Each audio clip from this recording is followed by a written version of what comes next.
Јавното предпријатие Комунална хигиена годинава планира да потроши 3 милиони денари за канцелариски мебел и 1 милион денари за клима уреди. Ова е само една од точките за кои расправаше Советот на град Скопје на денешната 26-та седница. Станува збор за програма за инвестиции за 2019 година. Седницата се вжешти кога градоначалникот Петре Шилегов рече дека советниците од ВМРО ДПМН не знаеле што зборуваат кога станувало збор за финансирање на предпријатија. Овие пари да беа наменети како додаток на овие лица кои што во тие ноќни часови кои што го собираат ѓубрето на граѓаните и да разберам и да им изразам благодарност.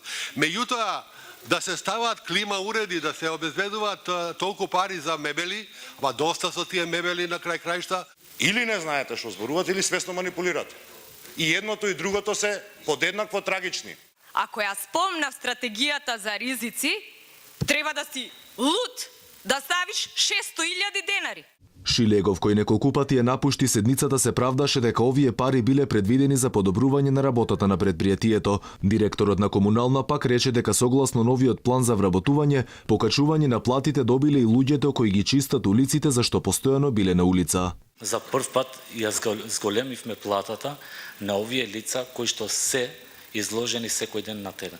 Комунална хигиена годинава планира да вработи и 300 работници, за кои опозицијата обвини дека станува збор за партиски војници во пресред на изборите. Повторно ќе настане една злоупотреба на предизборниот и изборниот процес, што нели држите се на точката на дневен ред. Се држам председателке до точката на дневен ред. Па план за вработување е точката повторно на дневен ред. нека дојде градоначалникот и нека каже дека сум лажга.